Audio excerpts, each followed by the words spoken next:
বন্ধুরা আসসালামু আলাইকুম, কেমন আছেন সবাই? আমিও ভালো আছি, কিন্তু সকালে উঠে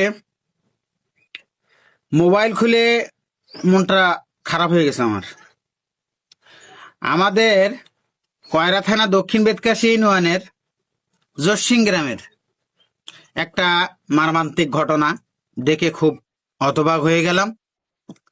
জসিং গ্রামের মোহাম্মদ ফজলু গাজীকে তার দ্বিতীয় নাম্বার স্ত্রী, প্রথম বউ তার মারা যায়, পরে সে বিয়ে করে, দ্বিতীয় বিয়ে করে।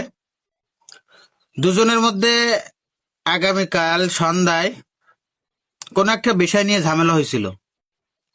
ঝামেলা হওয়ার কারণে এক পর্যায়ে তার স্ত্রী তাকে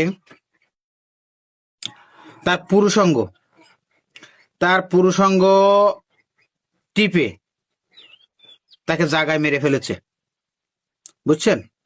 মানে দুজনের মধ্যে, স্বামী স্ত্রীর মধ্যে ঝামেলা হয়।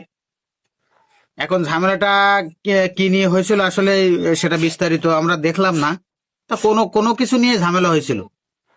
এই ঝামেলা হওয়ার কারণে তাকে তার পুরুষাঙ্গ টিপে তার স্ত্রী তাকে মেরে ফেলেছে।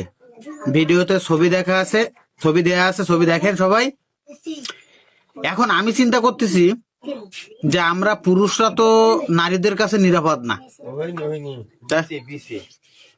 আমরা পুরুষরা নারীদের কাছে নিরাপদ না, কারণ পুরুষ নির্যাতন কোনো কেস বাংলাদেশে আছে কিনা আমার জানা নেই। নারী নির্যাতন কেস আছে, কিন্তু এই যে ব্যক্তিটাকে যে পুরুষাঙ্গ টিপে মেরে ফেলেছ, এ নিয়ে তো খুব সংকটে আছে আমরা। আমি তো মনে করতেছি যে এই যে ল দিয়ে আমাদের কাছ থেকে ওই সেফটি বানানো লাগবে আমাদের, তা না হলে তো আমরা নিরাপদ না, বলা যায় না।